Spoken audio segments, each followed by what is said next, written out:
नमस्कार मैत्रिणींनो, पाककला चॅनलमध्ये आपलं स्वागत आहे। मी बरेच दिवसानंतर आपल्यासाठी एक रेसिपी घेऊन आलेली आहे। आवळ्याचं लोणचं। हे अर्धा किलो आवळे आहेत। अर्धा किलो आवळे स्वच्छ धुवून घेतलेले आहे आणि 20 मिनिटे मी पाण्यामध्ये वाफवून घेतलेले आहे आणि अशा कड्या काढून घेतलेल्या आहे। बिया काढून बाजूला केल्या आहेत। 300 ते 350 ग्राम गूळ घेतलेला आहे। गूळ बारीक असं छान चिरून घेतलेला आहे।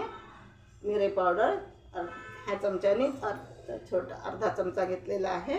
काळं मीठ 1 छोटा चमचा, साधं मीठ 2 छोटे चमचे, हळद पाव चमचा आणि लाल तिखट 2 चमचा, सोप 1 छोटा चमचा घेतलाय ह्या चमचाने आणि राई घेतलेली आहे, मोहरी 1 छोटा चमचा, सुंठाचा तुकडा छोटासा आणि ही दालचिनी म्हणजे कलमी आणि मिरे घेतला 1 छोटा पाव ह्या चमचाने पाव चमचा।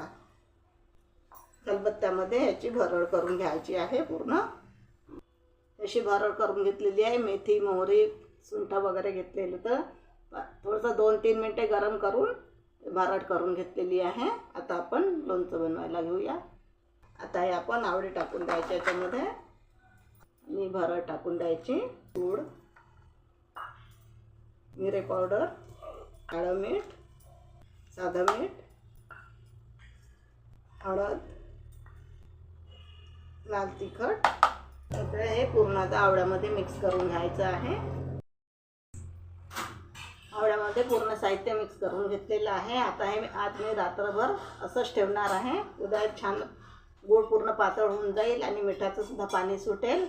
मग आपण एक छान एअरटाईट बरणीमध्ये, काचेच्या बरणीमध्ये भरून घ्यायचं आहे। आवळ्याचं लोणचं तयार झालेलं आहे। मी रात्रभर असंच ठेवलेलं होतं। हे गूळ पण पूर्ण वितळलेलं आहे। बघा किती छान रंग दिसतो आहे आवळ्याच्या लोणचाला। आता आपण हे एअरटाईट बरणीमध्ये, काचेच्या बरणीमध्ये भरून घेऊया। टेस्टी आंबट गोड तिखट अशा चवीचं हे लोणचं खूप झटपट होतं आणि खायला पण लगेच तयार होतं। हे लोणचं ह्या पद्धतीने आपण करून बघा, नक्कीच आपल्याला आवडेल। आणि माझ्या नवनवीन रेसिपीसाठी आपण माझे व्हिडिओ नेहमी बघत राहा आणि माझ्या व्हिडिओला लाईक, शेअर आणि सबस्क्राईब नक्की करा। धन्यवाद।